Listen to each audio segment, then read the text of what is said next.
तरफ जो है वो प्रवेश करते हुए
और इस वक्त आप देख रहे हैं ये जोड़ा अमर प्रेम कहानी के साथ अब अपनी अंतिम यात्रा की तरफ, अपने उस फाइनल डेस्टिनेशन की तरफ बढ़ चला है। पंच तत्वों में विलीन दोनों के ही पार्थिव शरीर। और इस वक्त आप सुन रहे थे 17 तोपों की सलामी दी जा रही थी, लेकिन यकीन मानिए ये महज 17 तोपों की सलामी नहीं है। आज 132 करोड़ हिंदुस्तानी दिल से इस जोड़े को और उन तमाम सैनिकों को जो इस हादसे में मारे गए हैं नमन कर रहा है। आज आप इस अग्नि को देखिए और इसे आंखों में बसा दीजिए। मैं आपको ये बता देना चाहती हूँ कि ब्रिटिश काल से शुरू हुई ये परंपरा, पहले तो उन दिनों में 100 तोपों की सलामी दी जाती थी, लेकिन फिर 21 तोपों की सलामी। अब आप ये जानना चाहेंगे कि 21 तोपों की सलामी क्यों नहीं दी जा रही है। कुछ खास मेहमान हमारे साथ यहाँ पर बने हुए हैं। मैं चाहती हूँ इस विषय पर थोड़ा रोशनी वो डाले, क्योंकि ये कहा जाता है कि 21 तोपों की सलामी जब कुछ बड़ा होता है और जब पूरा का पूरा देश शोक में होता है या कोई बहुत महत्वपूर्ण दिन होता है तो 21 तोपों की सलामी दी जाती है। लेकिन ये कहा जाता है कि ये जो 17 तोपों की सलामी है ये हाई रैंकिंग सेना अधिकारी, नेवल ऑपरेशन के चीफ और आर्मी और एयरफोर्स के जो चीफ ऑफ स्टाफ है उनको दी जाती है। और चूंकि ये बिल्कुल नया CDS जो पद है वो बिल्कुल नया जोड़ा गया पद है, इसीलिए तय किया गया कि जनरल बिपिन रावत को 21 तोपों की नहीं 17 तोपों की सलामी दी जाएगी, क्योंकि वो भी इसी पद से, सेना से ही जुड़े हुए व्यक्ति हैं, शख्सियत हैं। सारे ख़ास मेहमान हमारे साथ बने हुए हैं, उनसे मैं इस पर चर्चा करूंगी। लेकिन फिर कह रही हूँ, इन दोनों बच्चियों को हिंदुस्तान को याद रखना चाहिए। कृतिका रावत को, तारिणी रावत को, जनरल बिपिन रावत और मधुलिका रावत की इन दोनों बेटियों को, जाबाज जोड़े की इस जाबाज बेटियों को हिंदुस्तान को याद रखना चाहिए, क्योंकि किसी भी बेटी के लिए अपने माता पिता को खोने से बड़ा दुख हो नहीं सकता है। और आज जब मैं ये कह रही हूँ तो खुद महसूस करते हुए ये बात कह रही हूँ, इन दोनों बेटियों ने, इन दोनों बच्चियों ने अपनी माँ के साथ अपने पिता को आज खो दिया है। और इसीलिए आज का ये दिन हिंदुस्तान के एक एक शख्स को याद रखना चाहिए। इस वक्त जनरल रावत और उनकी पत्नी पंचतत्व में विलीन हो रहे हैं। पूरा देश वो किसी ना किसी तरीके से, चाहे वो प्रत्यक्ष रूप से हो चाहे वो अप्रत्यक्ष रूप से हो, इस वक्त देख रहा है, इस पल को अपने दिल में, अपनी रूह में कैद करने की कोशिश कर रहा है। कोई और काम इस वक्त हिंदुस्तान में हो ये मैं यकीन नहीं कर सकती हूँ और ना आपका दिल यकीन करेगा।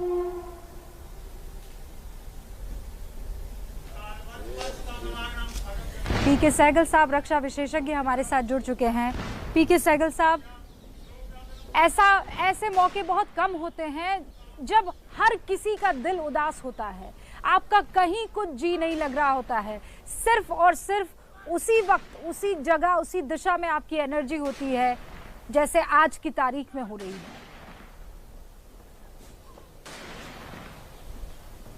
इसमें किसी प्रकार का कोई शक नहीं कि पूरे 1.4 बिलियन हिंदुस्तानी जो हैं वो सारे के सारे एकजुट होकर श्रद्धांजलि दे रहे हैं। सबके आंखों में नमन है, सब का दिल जो है एब्सोल्युटली दुखित है, क्योंकि ये जोड़ी एक ऐसी जोड़ी थी जिसने देश के लिए बहुत ही बड़ा काम किया, फ़ौज के लिए बहुत बड़ा काम किया, फ़ौज की फैमिलीज़ के लिए बहुत बड़ा काम किया और फ़ौज की मजबूती, देश की एकता, देश की अखंडता, देश की सुरक्षा के लिए बहुत बड़ा काम किया। जनरल रावत एक ऐसे शख्सियत थे जो विजनरी थे, फार साइटेड थे और ड्रीमर थे। लेकिन बहुत लोग होते हैं जो ड्रीमर होते हैं, विजनरी होते हैं, लेकिन वो अपने ड्रीम्स को रियलाइज़ नहीं कर पाते। जनरल रावत ने अपने सामने बहुत ही उच्च दर्जे का लक्ष्य रखा कि सेना को हर हालत में अगले 2 साल में इतना सक्षम बना देना है कि किसी भी हालत में पाकिस्तान और चाइना या आतंकवाद जो है इसकी आंखों में आंखें डालकर ना देख सके। वास्तव में वो इसको काफ़ी बड़े पैमाने पर अचीव कर सके थे। चाइना जो है हमसे क्वान्टिटेटिवली बेटर है, क्वालिटेटिवली बेटर है, उसके बावजूद भी चाइना जो है हिंदुस्तान से घबराना शुरू हो गया था। पाकिस्तान की तो हिम्मत ही नहीं है हिंदुस्तान का मुकाबला करने के लिए, और आतंकवाद भी बैकफुट पे था। वैली के अंदर उन्होंने कहा था 0 टॉलरेंस। 80 से 85 आज जो ये तस्वीरें पाकिस्तान और चीन के लोग देख रहे होंगे, उनको इस बात का एहसास हो रहा होगा कि भारत का एक एक बाशिंदा जब सैनिक खड़ा रहता उनकी रक्षा के लिए, और आज की तारीख में कैसे हिंदुस्तान उन तमाम सैनिकों के लिए खड़ा है। मैं यकीनी तौर पर कह सकती हूं कि आज कोई और कहीं जी लगा ही नहीं सकता है। आज सिर्फ इस पल में है, एक एक हिंदुस्तानी इस पल में है।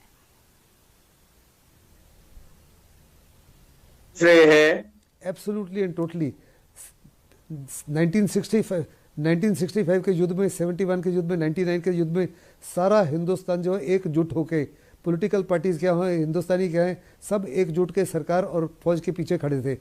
आज अनफॉर्चुनेटली पॉलिटिकल पार्टीज जो है फौज को भी कमज़ोर करने की कभी कभी कोशिश करती हैं, डिवीज़न पे आ जाती हैं। जब हमने सर्जिकल स्ट्राइक की उरी के बाद में, तो हमारे पॉलिटिकल लीडर्स थे, उन्होंने कहा कि ये इस्माफी की स्ट्राइक तो हुई नहीं, हमको प्रूफ चाहिए। जब हमने बालाकोट में स्ट्राइक किया तो फिर प्रूफ मांगा, जबकि पूरी दुनिया जो है सलाम कर रही थी हिंदुस्तान की वेलर को, हिंदुस्तान की प्रोफेशनलिज्म को, हिंदुस्तान की काबिलियत को, क्योंकि दोनों ही हमलों में हमने पाकिस्तान जब वो पूरी तरह से तैयार था उसके बावजूद सक्सेस ऐसी हासिल की कि बिना किसी नुकसान के हम वापस आए और पाकिस्तान को पता ही नहीं लगा कि हुआ क्या है।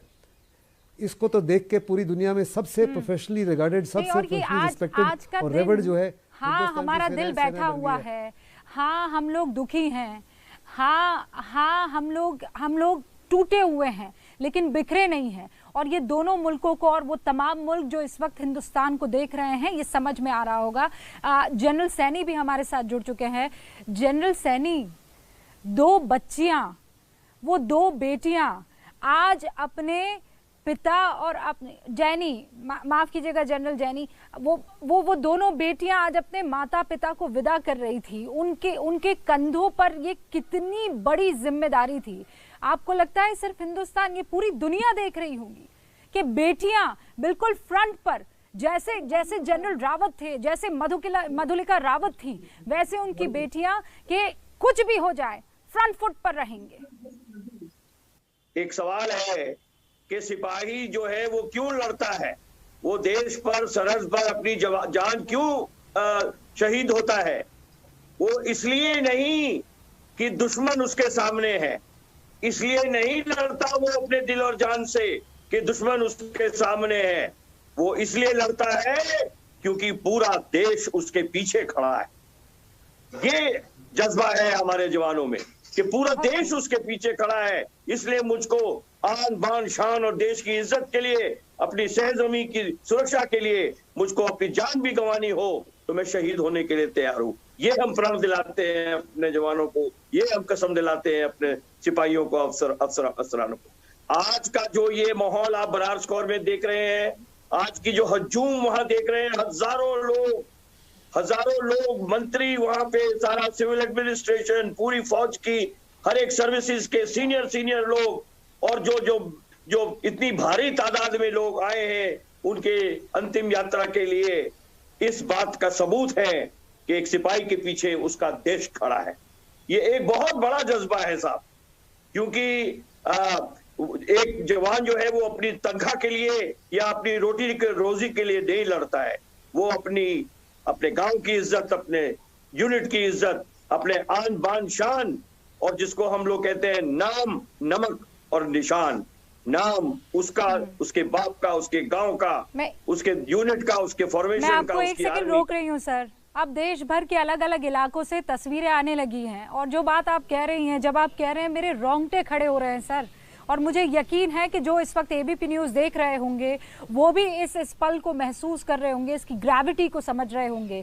श्रीनगर की इस वक्त हम तस्वीरें दिखा रहे हैं जनता को, देश के तमाम लोगों को, जो दर्शक हैं उनको। ये देखिए कैसे आज जनरल बिपिन रावत को, उनकी पत्नी मधुलिका रावत को, उनके साथ मौजूद वो तमाम सैन्य अधिकारियों को, उन जवानों को देश याद कर रहा है। आज उन्हें श्रद्धा सुमन, उन्हें श्रद्धांजलि दी जा रही है। वो इस वतन की रोशनी थे, वो इस वतन के लिए अपने आप को हमेशा न्यौछावर करने के लिए तत्पर थे। और आज की तारीख में यही वजह है कि पूरा देश एकजुट होकर एक ही सुर में, एक ही भाव से, एक ही इमोशन से इनके साथ खड़ा है, इनके आगे नतमस्तक हो रहा है। अंकित सुबह से एबीपी न्यूज़ के दर्शकों को पल पल की अपडेट पहुंचा रहे हैं। मेरे साथ मेरे सहयोगी अंकित गुप्ता भी जुड़ चुके हैं।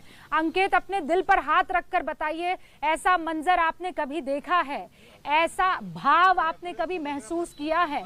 कोई उत्तराखंड से आ रहा है, कोई तमिलनाडु से आ रहा है, कोई राजस्थान से आ रहा है, सिर्फ अपने प्यारे जनरल साहब के पार्थिव शरीर को छू लेने के लिए, और ना छू पाए तो बस ये नारा लगा लेने के लिए कि अमर रहे रावत साहब, अमर रहें। बिल्कुल रूबिका, सुबह से ही मैं, इनफैक्ट कल से ही, जब से उनका पार्थिव शरीर दिल्ली में पहुंचा, उससे पहले से ही हम लोग इस कवरेज पर थे। लेकिन आज सुबह से जो तस्वीरें देखी हैं, यकीन मानिए ऐसा कम ही मौका होता है जब आप इस तरीके का किसी को लेकर के दीवानापन या पागलपन देखते हैं। मतलब अगर ये कहे कि हर आदमी ऐसे वक्त के लिए मरता है या जीता है तो कहना गलत नहीं होगा, जब पूरा देश उसके लिए पागल हो, पूरा देश उसके पीछे दौड़ रहा हो। आज दिल्ली की सड़कों पर मैंने वही देखा है।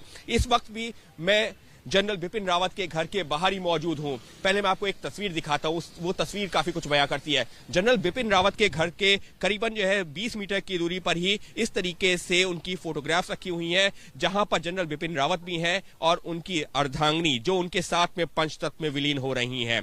कहा जाता है ना कि इस शादी में 7 फेरे लिए जाते हैं, 7 जीने मरने की कस्में खाई जाती हैं। किसी ने नहीं सोचा होगा कि जीने मरने की जो कस्में खाई जाती हैं वो इस तरीके से पूरा करेगा ये जोड़ा। लेकिन आज सबकी आंखें नम हैं। उसकी एक और तस्वीर आपको दिखाता हूं। देखिए, जहां पर अभी हम खड़े हैं यहां पर बहुत सारे फूल नजर आ रहे हैं।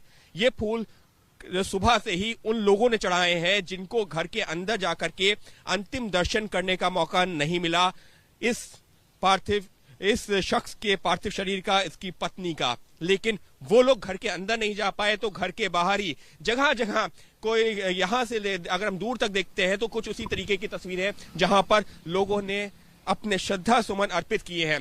रूबिका, इसके साथ ही में जब पार्थिव शरीर यहां दिल्ली की सड़कों पर गुजर रहा था, जा रहा था शमशान भूमि की तरफ, लोग पागलों की तरह दौड़ रहे थे। हमने देखा है, उनसे जब बात कर रही है तो उनका कहना था जनरल साहब अमर रहे, मधुलिका जी अमर रहे, इस तरीके के नारे।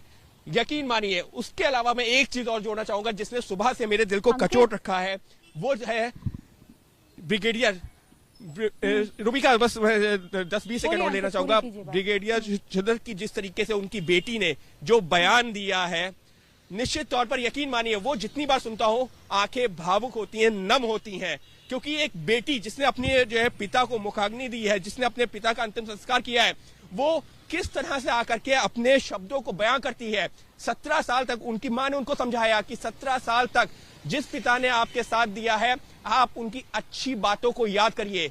5 साल की जो उनके पिता ने जब वो 5 साल की थी जो बातें कही थी वो भूल नहीं रही हैं। और वो जिस तरह से उन्होंने सामने आके बात कही ना, यकीन मानिए मैंने जितने लोगों से बात की है हर किसी की आंखें नम होती हैं, शब्द भर आते हैं। और मैं भी जितनी बार सुना है मेरे पास भी कोई अल्फाज नहीं थे। और यही शायद वो प्यार है जिसके लिए देश का क्या कोई भी शख्स जीता है या मरना चाहता है। जी अंकित, सही कह रहे हैं आप। ये तीनों बच्चियां, मैं फिर कह रही हूं और बार बार कह रही हूं कि आज इस वक्त आपने एबीपी न्यूज़ ऑन किया हुआ है, आपको लग रहा है कि आज इस पल में रहना बहुत ज़रूरी है, लेकिन बस आज का पल नहीं, इन तस्वीरों को अपनी आंखों में कैद कर लीजिए, अपने दिल में बसा लीजिए, अपनी रूह में समा लीजिए। इन तस्वीरों को भूलना नहीं है। ये वही सैनिक है, ये वही जवान है, ये वही योद्धा है जिनकी वजह से आप जहां पर हैं वहां पर सुकून से रह पा रहे हैं। इस बात को भूलिएगा मत कि इन बच्चियों ने कीमत चुकाई है, बड़ी कीमत चुकाई है, अपने माँ बाप की कीमत चुकाई है, एक साथ अपने माँ को और अपने बाप को विदा किया है ताकि हिंदुस्तान जो है वो जिंदा है, जिंदाबाद रहे। जनरल जैनी कुछ कहना चाह रहे हैं। जनरल जैनी, इस जज्बे के आगे हैसियत और बिसात ही क्या हम लोगों की? देखिए, जज्बे की अगर बात करें तो आप जरा सा उस फैमिली के अंदर की फीलिंग्स का जरा सा अंदाजा लगाने की कोशिश करिए रूबिका जी। जब सुबह जनरल रावत अपने घर से निकले होंगे तो बेटियों को जब अलविदा नहीं कहा होगा उन्होंने यही कहा होगा, सी यू इन द इवनिंग, शाम को मिलता हूं। या हो सकता है उन्होंने किसी दोस्त को खाने पे न्योता दिया हो और ये कह रहे हो कि खाने की तैयारी कर लेना, मैं 8 बजे तक आ जाऊंगा, क्योंकि 9:30 बजे तक उन्होंने दिल्ली वापस आना था।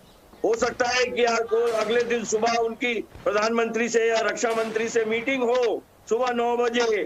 उसकी तैयारी के लिए अपने स्टाफ को बोल के गए होंगे कि जरा सा पेपर तैयार कर लेना, मेरी कल मीटिंग है। और आप देखें कि फिर वो लोग जो उनके लिए दिन भर इंतजार करते रहे दिन में कि वापस आएंगे जनरल साहब, और इस तरीके से एक ऋणात्मक एक हादसा हो जाता है जिसकी किसी ने कल्पना भी नहीं करी होगी। ये ऐसा मैंने अपनी जिंदगी में सिर्फ एक बार पहले देखा था, जबकि के eastern army commander Jamil Mahmood वो अपनी वाइफ के साथ में भूटान के दौरे पर थे और वो हेलीकॉप्टर क्रैश हो गया था और दोनों army commander general Mahmood Jamil और उनकी वाइफ दोनों हताहत हो गए थे। ये दूसरा केस हुआ है उस किस्म का। अब ये वजहें तो कई हो सकती हैं रूबिका, क्योंकि इसमें टेक्निकल एरर हो सकता है, वेदर हो सकता है, ह्यूमन एरर हो सकता है, लोग सैबोटाज की भी बातें कर रहे हैं। ये सब तो कोर्ट ऑफ इंक्वायरी डिसाइड करेगी। जो एयर मार्शल मनविंदर हैं, बहुत पहुंचे हुए ऊंचे दर्जे के ऑफिसर हैं जो कि उसका नेतृत्व करेंगे कोर्ट ऑफ इंक्वायरी का। और ये कोर्ट ऑफ इंक्वायरी एक छोटी मोटी नहीं होगी कि इसको आपने कल परसों बंद कर दिया, फाइल बंद कर दी और अगले एक्सीडेंट के इंतजार में बैठेगा देश। इसके पूरी खोज भी छानबीन होगी कि क्या हुआ, क्यों हुआ, कैसे हुआ। मेरी तो एक ही दुआ और है कि इसमें अगर कुछ नहीं मिलता तो आम एक प्रोसीजर होता है कि उठा के ह्यूमन एरर के नाम पर लगा दो, क्योंकि ह्यूमन एरर वो विंग कमांडर चौहान जो आज नहीं है, जो चला रहा था हेलीकॉप्टर, वो जवाब देने के लिए नहीं है। मैं आपको इसलिए रोक रही हूँ, मेरे दो सहयोगी जुड़ चुके हैं और आप ये बात एकदम सही कह रहे हैं। हम इस पर अभी तो आने वाले दिनों में इसी बात पर चर्चा होने वाली है। हम सच में ये जानना चाहते हैं कि हुआ क्या है, किस तरीके से हो गया, किस प्रोसीजर में ये मैनुअल था, मौसम की वजह से था या कुछ और था, वो पूरा देश जानना चाहता है। लेकिन इस वक्त वो जो महसूस कर रहा है देश, वो भी अब हमारी जिम्मेदारी है कि दर्शकों तक पहुंचाई जाए।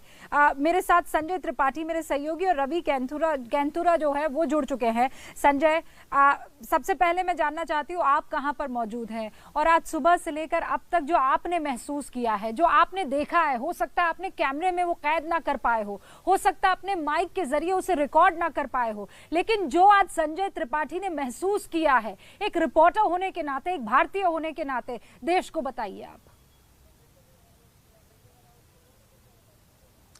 रूबिका, मैं इस वक्त लखनऊ के 1090 चौराहे पर हूँ। आपको बताना चाहूँगा कि जनरल विपिन रावत की शहादत पर जब पूरा देश की आंखें नम हैं तो लखनऊ कैसे अछूता रह सकता है। मैं इस वक्त आपको दिखाऊंगा वो तस्वीर जहां पर जनरल साहब को श्रद्धांजलि दी जा रही है। यहाँ लखनऊ के लोग मौजूद हैं और साथ ही साथ तीनों सेनाओं में काम कर चुके लोग मेरे साथ मौजूद हैं। आर्मी, एयरफोर्स और नेवी के लोग हैं। सुबह से ही तांता लगा हुआ है लोगों का श्रद्धांजलि देने के लिए। और क्या सोचते हैं, क्या आज महसूस कर रहे हैं वो लोग जो सेनाओं में रहे हैं, मैं उनसे बात करूंगा और उनकी तकलीफ़ को समझूंगा। आपका परिचय दे दें पहले। मैं इंजीनियर अजय कुमार, पूर्व नौसेना अधिकारी हूं और भारतीय नौसेना में मैं रहा, एविएशन ब्रांच में मैं रहा हूं। जनरल साहब आज हमारे बीच में नहीं हैं, क्या तकलीफ़, क्या दर्द है, क्या है आपके मन में? देश की आन बान शान बहादुर हमारे जनरल विपिन रावत जी का पार्थिव शरीर आज ब्रह्मलीन हो गया और पूरे देश में शोक की लहर है। खास करके हम जो पूर्व सैनिक हैं और जो सैनिक हैं उनमें एक दुख की लहर दौड़ गई, क्योंकि हमारे पहले सीडीएस रहे जनरल साहब और पहले सीडीएस जो कि अपने कार्यकाल को पूरा नहीं कर पाए, अभी 2 साल भी उनके पूरे नहीं हुए थे, जो कि 31 दिसंबर को पूरा होना था। और हम लोगों को बहुत दुख है क्योंकि उन्होंने हिंदुस्तान के लिए बहुत कुछ किया। पहले क्या होता था कि हमारे जवानों को हम लोग देखते थे, हमारे ऊपर बमबारी होती रहती थी, बॉर्डर पे बमबारी होती थी, हम एक्शन नहीं ले पाते थे। लेकिन इन्हीं जनरल विपिन रावत जी ने एक सर्जिकल स्ट्राइक, जो कि पाकिस्तान के अंदर घुस के हम लोगों ने मारा है।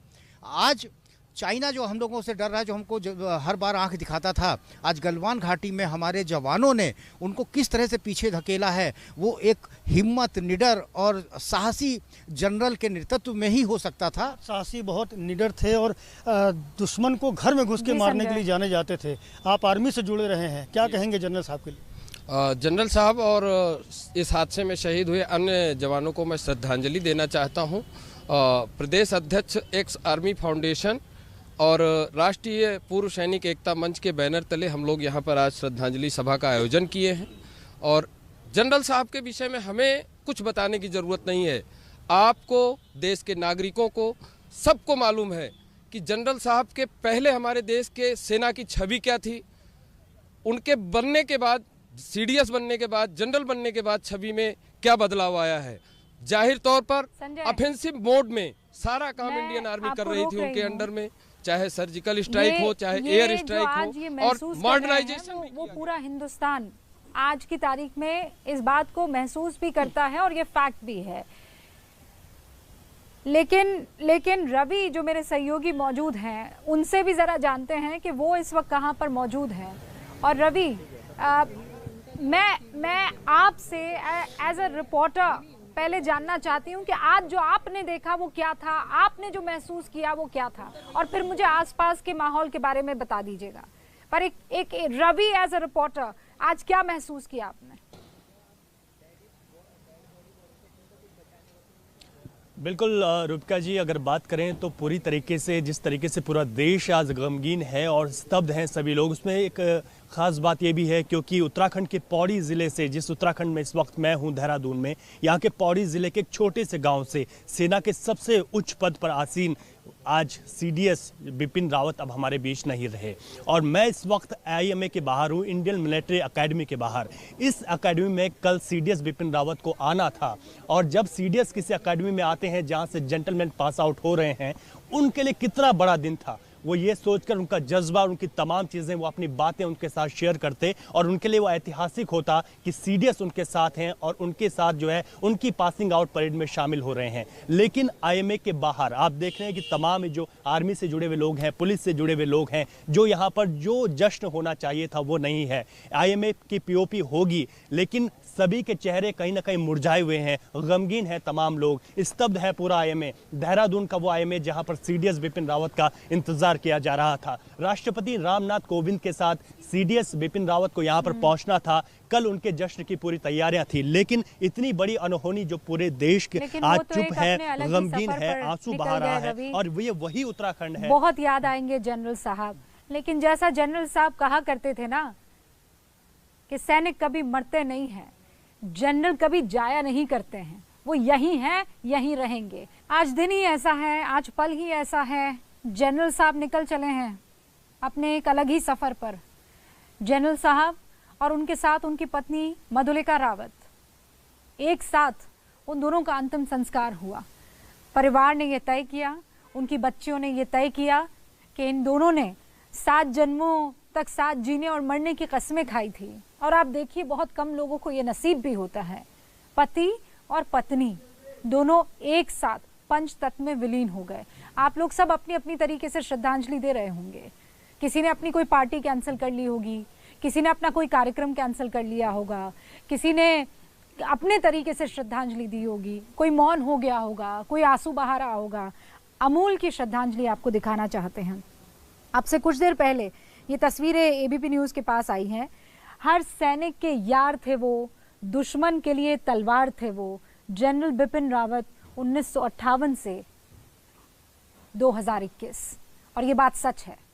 जनरल बिपिन रावत जो भी दिल में होता था वो उनकी जुबान पर होता था। जनरल बिपिन रावत एक बहुत ऊंचे ओहदे पर थे, लेकिन वो फलदार पेड़ की तरह थे जिनकी डालियां झुकी हुई थी, जिनकी जड़ें मजबूत थी। वो अपने सैनिकों की परेशानियों को भूलते नहीं थे, उसे खत्म करने तक वो लगातार उस पर नजर बनाए रखते थे। लोग कहते हैं कि उन्होंने अपना WhatsApp नंबर ऐसे बांटा था कि जिसको जो दिक्कत हो वो इस WhatsApp पर अपनी दिक्कत को भेज दे और उसे सुलझाया जाएगा। महिलाओं की एंट्री में एक बहुत बड़ा किरदार था आर्मी में जनरल बिपिन रावत का। हमारे साथ सारे खास मेहमान जुड़े हुए हैं। जनरल जैनी, आज उनको अलग अलग तरीके से लोग याद कर रहे हैं। आप उनको एक फौजी की तरह याद रखेंगे, एक पति की तरह याद रखेंगे, एक पिता की तरह याद रखेंगे, एक स्ट्रेटेजिस्ट की तरह याद रखेंगे, कैसे याद रखेंगे आप?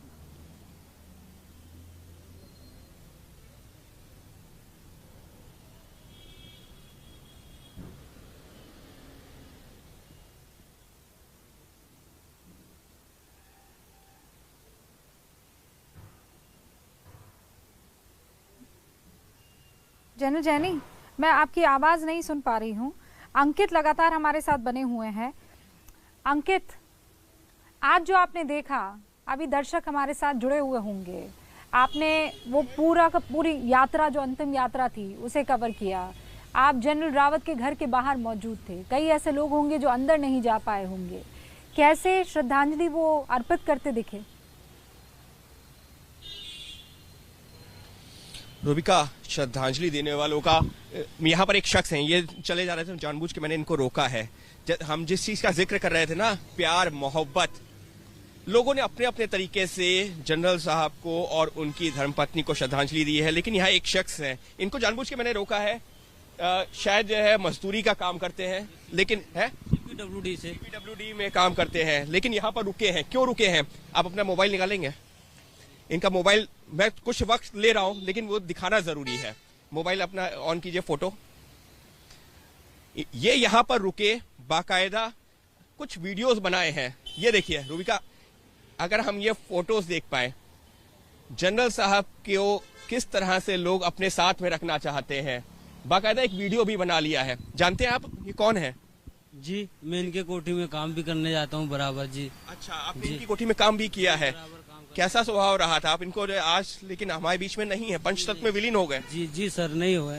गुलाब बोल चाली सब चीज बहुत बढ़िया था, मिलते थे, राम ज्वारी सब होता था, नमस्ते सब करते थे। जी सर, आप इनके जब काम करने आते थे तो ये आप लोगों से भी बात करते थे? ऐसा तो नहीं था कि बहुत बड़े अधिकारी थे? नहीं अधिकारी थे, वो अपने आप को बहुत बड़े आदमी नहीं समझते थे, सबसे मिलना जुलना सबसे खिलते थे, ऑफिस में भी बुलाते थे। जम्मू से अजय बाचलू अंकित मेरे साथ जुड़ चुके हैं और ये बहुत महत्वपूर्ण आपने बयान जो है वो पहुंचाया कि पीडब्ल्यूडी में काम करते हैं और जनरल साहब के घर पर भी अक्सर जाया करते थे काम करने के लिए और एक अच्छे व्यक्ति के तौर पर इनसे लगातार उनकी मुलाकात होती थी। अजय बाचलू जम्मू से हमारे साथ जुड़ चुके हैं। अजय, मेरे पास स्क्रीन नहीं है, मैं देख नहीं सकती हूँ, लेकिन पूरा देश इस वक्त आपको देख रहा है। जम्मू में आप देख सकती हैं रूबिका, लगातार यहाँ पर लोग जो हैं वो न केवल सीडीएस विपिन रावत जी को यहाँ पर जो है श्रद्धांजलि दे रहे हैं, बल्कि उनके साथ इस हेलीकॉप्टर क्रैश में जितने लोग मारे गए सब लोगों को यहाँ श्रद्धांजलि दी जा रही है। जम्मू कश्मीर की अगर बात करूं तो जम्मू कश्मीर के लोगों के दिलों में सीडीएस विपिन रावत के लिए एक विशेष स्थान था। सर, आज आप श्रद्धांजलि दे रहे हैं, जम्मू कश्मीर में एक विशेष स्थान था सीडीएस जनरल विपिन रावत का, क्या वो स्थान था और क्यों आप उन्हें विशेष तौर पर याद कर रहे हैं? देखिए, जिस प्रकार की जम्मू कश्मीर की परिस्थितियां हैं, उन परिस्थितियों को कंट्रोल करने के लिए स्वर्गीय विपिन रावत जी ने बहुत अच्छा कार्य किया था। जो पाकिस्तान के ऊपर सर्जिकल स्ट्राइक हुई, जिस प्रकार इस स्थिति को कंट्रोल करने में वो लगे हुए थे, कुछ लोगों को वह पच नहीं रहा था, जिसके कारण इस प्रकार की जो परिस्थितियां हैं उनका सामना करना पड़ रहा है। तो यहाँ पर अगर जम्मू कश्मीर की बात करें तो जम्मू कश्मीर के लोग न केवल जिस तरह से सर्जिकल स्ट्राइक में जनरल विपिन रावत का रोल रहा उसके लिए याद कर रहे हैं, बल्कि जिस तरह से अभी ऑपरेशन कश्मीर में चल रहे हैं, ऑपरेशन ऑल आउट चल रहा है जिसमें आतंकियों को चुन चुन कर मारा जा रहा है, तो जम्मू कश्मीर में कहीं ना कहीं एक विशेष स्थान था जनरल विपिन रावत का, और यही वो वजह है कि यहाँ पर उनको श्रद्धांजलि देने का सिलसिला रूबिका जो है वो नहीं थम रहा है। रूबिका, और ये हाल पूरे देश में है, अलग अलग इलाकों में है। अभी कुछ देर पहले हम श्रीनगर की तस्वीरें दिखा रहे थे, फिर हमने जनरल बिपिन रावत के घर की तस्वीर दिखाई और अब जम्मू की तस्वीर दिखा रहे हैं। ये जिंदाबाद का नारा, अमर रहे का नारा, ये थम नहीं रहा और ये रुकने वाला है भी नहीं। जनरल जैनी हमारे साथ जुड़ चुके हैं। जैनी साहब, मैं जानती हूँ आप अपनी बातों को देश तक पहुँचाना चाहते हैं। कहते थे जनरल साहब को, जनरल जैनी उन्हीं के बारे में कुछ और बातें कहना चाहते हैं और इसीलिए बगैर वक्त जाया किए जनरल जैनी। देखिए, बातें तो बिपिन के बारे में बहुत कुछ हैं। आखिर इतना सीनियर ऑफिसर और इतनी बड़ी जिम्मेवारी उसके सर पर, देश की पूरी सुरक्षा का भार उसके कंधों पर, तो उनके लिए तो एक किताब लिखना भी जो है वो कम रहेगा। लेकिन मैं इतना ही कहना चाहूंगा रूबिका, एक दो बातें, कि विपिन का ख्याल हमेशा, उनका जो चैन और चमन था वो हमेशा बॉर्डर पे रहता था, हमेशा जवान जो के आगे सरहद पर है उनके साथ रहता था। हमेशा उनका जो ख्याल है, उनका मन और उनका दिल जो है वो हमेशा आगे सरहद पे रहता था कि वहां के जवानों का वेलफेयर, वहां के जवानों की भरपूर्ति, वहां के जवानों का मॉडर्नाइजेशन की, उनको जो भी हथियार, एम्युनिशन, साजो सामान अच्छे लड़ाई के तौर तरीके से जो मिल सके वो मिले, ताकि कि वो अपना मुकम्मल तौर पे काम कर सके। मुझे एक वाकया याद आता है अभी कुछ साल पहले। इस नोट पे रियटरेट करना चाहूंगी जनरल जैनी, वो रोक रही हूँ माफी के साथ, कि ये जो सिलसिला उन्होंने आगे बढ़ाया है, बड़ी मशक्कत से, बहुत सारी रूढ़िवादी चीज़ों से हमारी फौज को बाहर निकाला है। ये सिलसिला रुकना नहीं चाहिए, थमना नहीं चाहिए, क्योंकि जनरल साहब देख रहे हैं। इस बात का ख्याल रहे।